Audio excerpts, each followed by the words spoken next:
آج ہم ایک بنیادی سوال سے شروع کرتے ہیں۔ جب فیصلے زندگی اور موت کے ہوں، چاہے عدالت میں ہوں یا ڈاکٹر کے کلینک میں، تو کیا ہم واقعی اپنے ذہن پر بھروسہ کر سکتے ہیں؟ اکثر لوگ یہ سمجھتے ہیں کہ سوشل سائیکالوجی یعنی سماجی نفسیات بس ایک کتابی علم ہے، لیکن آج جو ذرائع ہمارے سامنے ہیں وہ کچھ اور ہی کہانی سناتے ہیں۔ جی بالکل۔ یہ ذرائع بتاتے ہیں کہ کس طرح ہماری یادداشت، ہمارے لاشعوری تعصبات اور ہمارے سوچنے کا انداز، یہ سب انصاف اور صحت جیسے اہم فیصلوں پر اثر ڈالتا ہے۔ صحیح۔ تو آج ہم ان دو جگہوں کی گہرائی میں اتریں گے جہاں انسانی ذہن کی ایک چھوٹی سی غلطی کے نتائج بہت بڑے ہو سکتے ہیں: کورٹ روم اور کلینک۔ آئیے شروع کرتے ہیں۔ آئیے کورٹ روم سے شروع کرتے ہیں اور ایک ایسے ثبوت کی بات کرتے ہیں جسے شاید سب سے زیادہ معتبر سمجھا جاتا ہے: عینی شاہد کی گواہی یعنی آئی وٹنس ٹیسٹمنی۔ جی۔ ہمارے ذرائع میں لافٹس کی 1974 کی ایک تحقیق کا ذکر ہے اور اس کے نتائج کافی پریشان کن ہیں۔ اچھا۔ جب ایک فرضی جیوری کو صرف حالات کے ثبوت دیے گئے تو صرف 18% نے ملزم کو قصوروار ٹھہرایا۔ صرف 18%؟ ٹھیک ہے۔ لیکن جب اسی کیس میں صرف ایک عینی شاہد کو شامل کر دیا گیا تو یہ شرح 18 سے سیدھا 72% پر پہنچ گئی۔ 72%؟ یہ تو بہت بڑا فرق ہے۔ بہت بڑا؟ بالکل۔ اور اس کی نفسیاتی وجہ یہ ہے کہ ہم انسان خشک حقائق اور اعداد و شمار کے مقابلے میں ایک ذاتی کہانی پر فوراً یقین کر لیتے ہیں۔ صحیح۔ ہمیں لگتا ہے کہ بھئی جس نے اپنی آنکھوں سے دیکھا وہ بھلا غلط کیسے ہو سکتا ہے، لیکن یہی سوچ سب سے بڑا خطرہ ہے۔ ذرائع بتاتے ہیں کہ صرف امریکہ میں سینکڑوں بے گناہ لوگ جنہیں بعد میں ڈی این اے ثبوتوں نے بے قصور ثابت کیا، وہ صرف غلط شناخت کی بنا پر سالوں تک جیل میں رہے۔ اس سے پتہ چلتا ہے کہ ایک گواہ کی کہانی جتنی طاقتور ہوتی ہے اتنی ہی ناقابل اعتبار بھی ہو سکتی ہے۔ تو پھر سوال یہ ہے کہ انسانی یادداشت اتنی کمزور کیوں ہے؟ مطلب ایسا کیا ہوتا ہے کہ ہم جو دیکھتے ہیں اسے ٹھیک سے یاد نہیں رکھ پاتے؟ ایک تو جرم کے وقت کیا ہو رہا ہوتا ہے اور دوسرا تفتیش کے دوران۔ جرم کے وقت کی بات کریں تو شدید دباؤ یعنی سٹریس کا بہت بڑا کردار ہوگا۔ آپ نے بالکل صحیح پکڑا۔ شدید دباؤ اور گھبراہٹ کی حالت میں ہمارا دماغ ایک طرح سے سروائیول موڈ میں چلا جاتا ہے۔ اچھا؟ وہ صرف مرکزی خطرے پر توجہ دیتا ہے۔ اس سے شاید ہمیں اصل واقعہ تو یاد رہ جائے، لیکن اس سے پہلے یا بعد کی اہم تفصیلات جیسے مجرم کس گاڑی میں آیا تھا، بالکل، یا اس نے جاتے ہوئے کیا کہا، یہ سب ذہن سے مٹ جاتا ہے۔ اور میں تصور کر سکتا ہوں کہ اگر اس مجرم کے ہاتھ میں کوئی ہتھیار ہو تو شاید ساری توجہ اسی پر چلی جاتی ہوگی۔ انسان اپنی جان بچانے کا سوچے گا یا چہرہ یاد رکھے گا؟ بالکل، اور اسی کو نفسیات میں ویپن فوکس ایفیکٹ کہتے ہیں۔ ویپن فوکس ایفیکٹ یعنی ہتھیار پر توجہ کا مرکوز ہو جانا۔ گواہ کی آنکھیں چاقو کی چمک یا پستول کی نالی پر جم جاتی ہیں اور وہ مجرم کا چہرہ، اس کا قد یا اس کے کپڑوں کا رنگ، یہ سب بھول جاتا ہے۔ تو بعد میں جب اس سے حلیہ پوچھا جاتا ہے تو یادداشت میں خلا ہوتے ہیں۔ بہت بڑے خلا ہوتے ہیں۔ یہ تو ہو گیا جرم کا لمحہ، لیکن پھر تفتیش شروع ہوتی ہے۔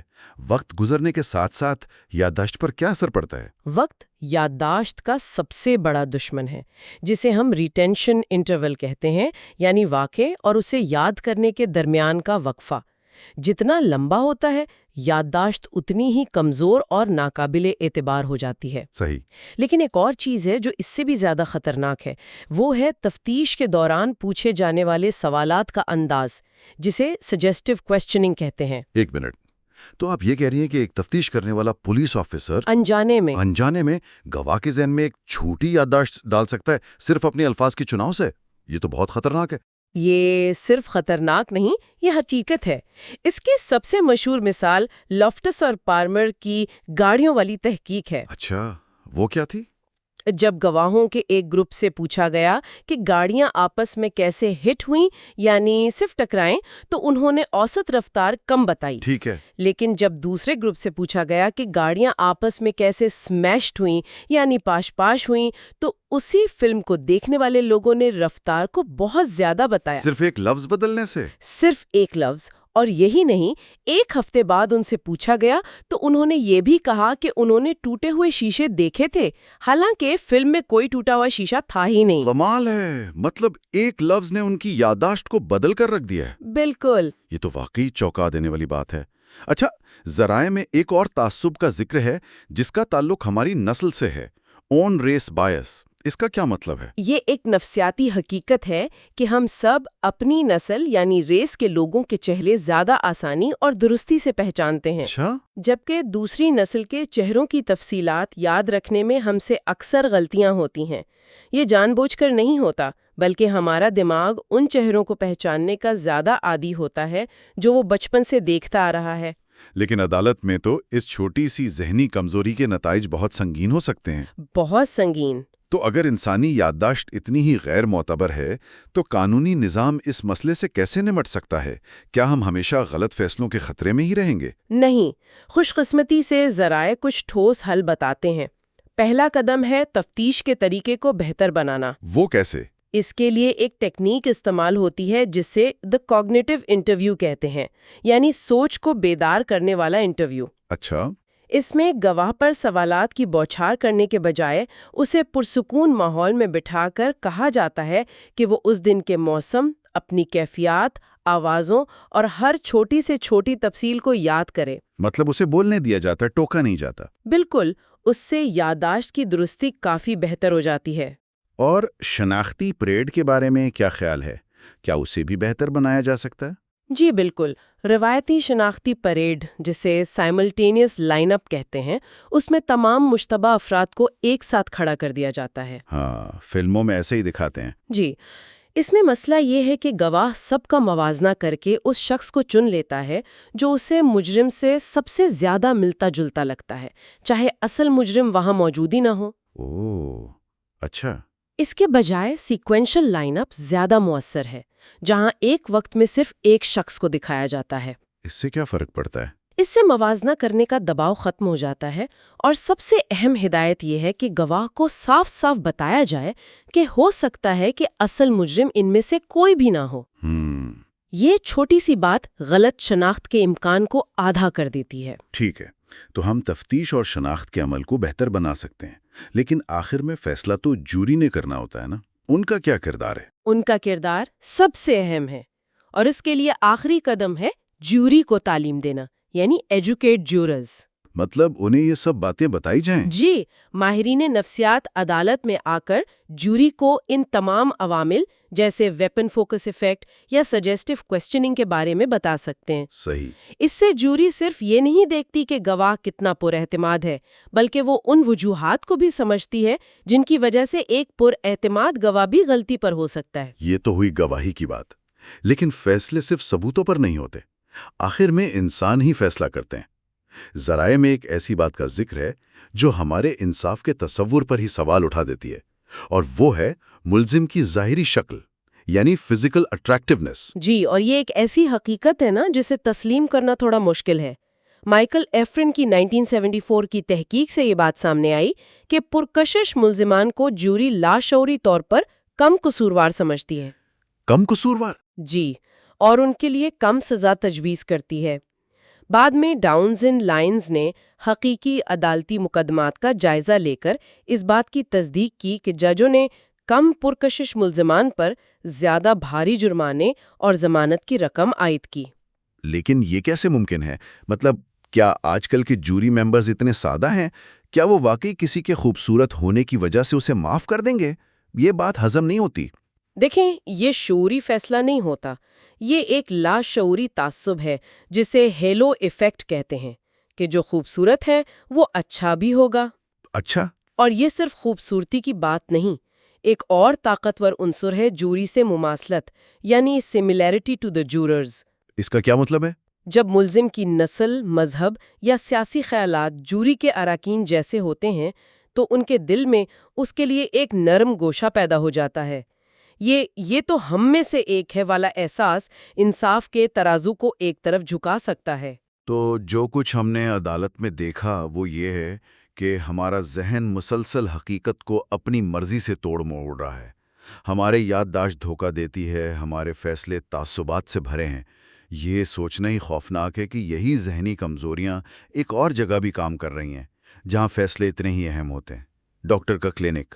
بالکل، عدالت میں انصاف داؤ پر لگا ہوتا ہے تو کلینک میں صحت اور زندگی، اور ماہر نفسیات یا ڈاکٹرز اپنی تمام تر ٹریننگ کے باوجود ان انسانی تعصبات سے بالاتر نہیں ہے، ان کا ذہن بھی وہی غلطیاں کرتا ہے۔ تو کلینک میں یہ غلطیاں کس شکل میں نظر آتی ہیں؟ ایک بہت عام غلطی ہے illusory correlations، یعنی وہمی تعلق قائم کرنا۔ illusory correlations۔ اس کا مطلب ہے دو ایسی چیزوں میں تعلق سمجھ لینا جن میں حقیقت میں کوئی تعلق نہ ہو۔ اس کی کلاسک مثال پرانا draw a person ٹیسٹ کی ہے۔ اچھا۔ ماہرین کا ماننا تھا کہ اگر کوئی مریض انسان کی تصویر میں بڑی آنکھیں بناتا ہے تو اس کا مطلب ہے کہ وہ پیرانویا یعنی شک کی بیماری کا شکار ہے۔ حالانکہ بعد کی سخت سائنسی تحقیق نے ثابت کیا کہ ان دونوں چیزوں میں کوئی تعلق نہیں ہے، یہ صرف ماہرین کا وہم تھا۔ تو اس کا مطلب ہے کہ ایک پوری نسل کے ماہرین صرف ایک ڈرائنگ کی بنیاد پر لوگوں میں شک کی بیماری تشخیص کر رہے تھے جو شاید وہاں تھی ہی نہیں۔ بالکل، اور اسی طرح کا ایک اور خطرناک تعصب ہے ہائنڈ سائٹ بائس، یعنی واقعے کے بعد دانشمند ہو جانا۔ اسے I knew it all along، یعنی مجھے تو پہلے ہی معلوم تھا والا رجحان بھی کہتے ہیں۔ اچھا، یہ تو ہم سب کرتے ہیں۔ جیسے کرکٹ میچ ہارنے کے بعد ہر کوئی کہتا ہے مجھے تو پہلے ہی پتا تھا کہ یہ کپتان غلط فیصلہ کرے گا، حالانکہ میچ سے پہلے کوئی یہ نہیں کہہ رہا تھا۔ آپ نے بالکل صحیح مثال دی، لیکن جب یہی چیز کلینک میں ہوتی ہے تو اس کے نتائج بہت سنگین ہوتے ہیں۔ کیسے؟ جب کوئی مریض خودکشی کر لیتا ہے تو اس کے بعد اکثر لوگ، حتیٰ کہ اس کا علاج کرنے والے ماہرین بھی، پیچھے مڑ کر دیکھتے ہیں اور کہتے ہیں علامات تو بالکل واضح تھیں، ہمیں سمجھ جانا چاہیے تھا۔ اچھا۔ حالانکہ واقعے سے پہلے وہ اشارے اتنے واضح نہیں ہوتے۔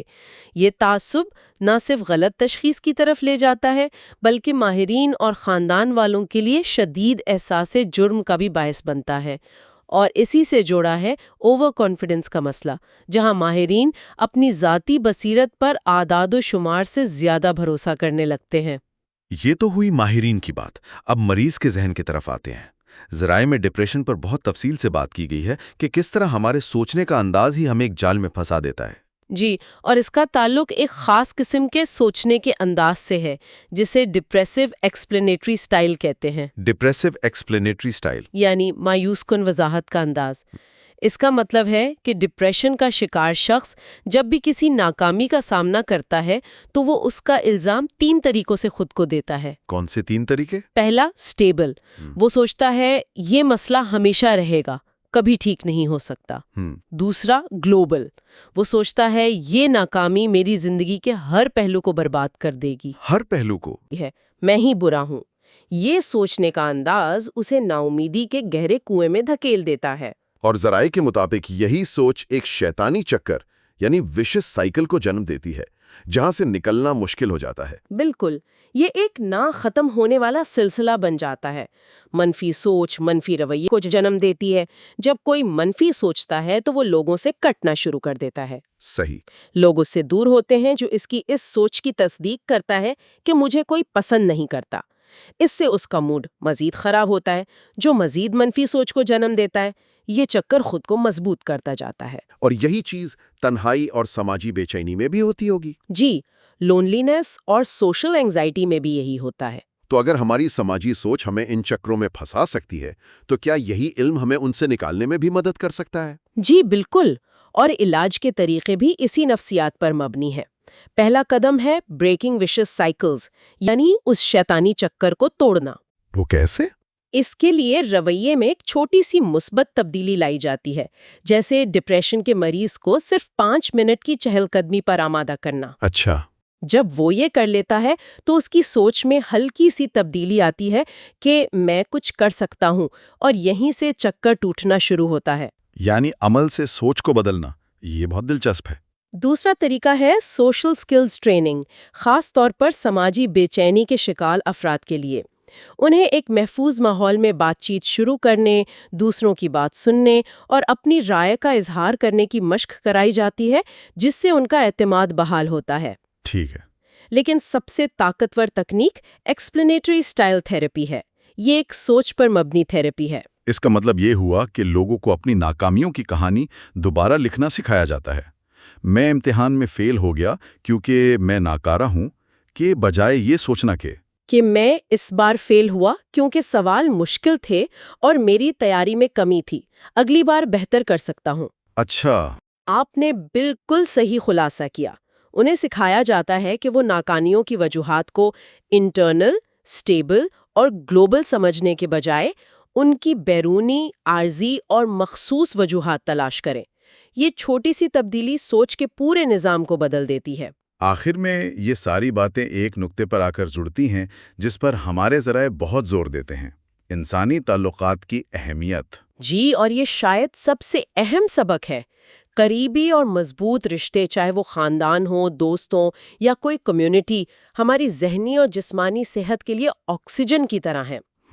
درجنوں تحقیقی مطالعات یہ ثابت کرتے ہیں کہ جن لوگوں کے پاس اچھا سوشل سپورٹ ہوتا ہے، وہ نہ صرف زیادہ خوش رہتے ہیں بلکہ ان کا مدافعتی نظام بھی بہتر کام کرتا ہے اور ان میں شرح اموات بھی کم ہوتی ہے۔ تو رشتے ہمیں صرف جینے کی وجہ نہیں دیتے، وہ ہمیں زندہ رہنے کی طاقت بھی دیتے ہیں۔ تو آج کی اس گہری گفتگو کا خلاصہ کیا ہے؟ یہی کہ گواہ کے کٹہرے سے لے کر تھراپسٹ کے صوفے تک ایک ہی کہانی چل رہی ہے۔ ہمارا ذہن ایک کیمرہ نہیں ہے جو حقیقت کو ریکارڈ کرتا ہے، بلکہ وہ ایک مصور ہے جو حقیقت کی تصویر بناتا ہے۔ اور بعض اوقات یہ تصویر حقیقت سے بہت مختلف ہوتی ہے۔ بالکل۔ اور سب سے اہم سبق یہ ہے کہ اس بات سے آگاہ ہونا، چاہے وہ ہماری یادداشت کی کمزوریاں ہوں، ہمارے فیصلوں میں چھپے تعصبات ہوں یا ہماری اپنی سوچ کے منفی انداز ہوں، یہی آگاہی ایک زیادہ منصفانہ، زیادہ درست اور زیادہ ہمدردانہ معاشرے کی طرف پہلا قدم ہے۔ اور آخر میں سننے والوں کے لیے ایک سوچ: ذرائع نے عدالت اور کلینک پر توجہ مرکوز کی، لیکن یہ تمام ذہنی رجحانات ہم سب کے اندر ہر روز کام کرتے ہیں۔ جی۔ اپنے کسی حالیہ اختلاف یا ناکامی کے بارے میں سوچئے۔ کیا یہ ممکن ہے کہ ہائنڈسائٹ بائس، یعنی مجھے تو پہلے ہی پتا تھا والا خیال، یا کوئی منفی ایکسپلینیٹری سٹائل، یعنی یہ سب میری غلطی ہے اور ہمیشہ رہے گی والا انداز، اس واقعے کے بارے میں پورے تصور پر اثر انداز ہو رہا ہو؟ اس پر غور کیجیے گا۔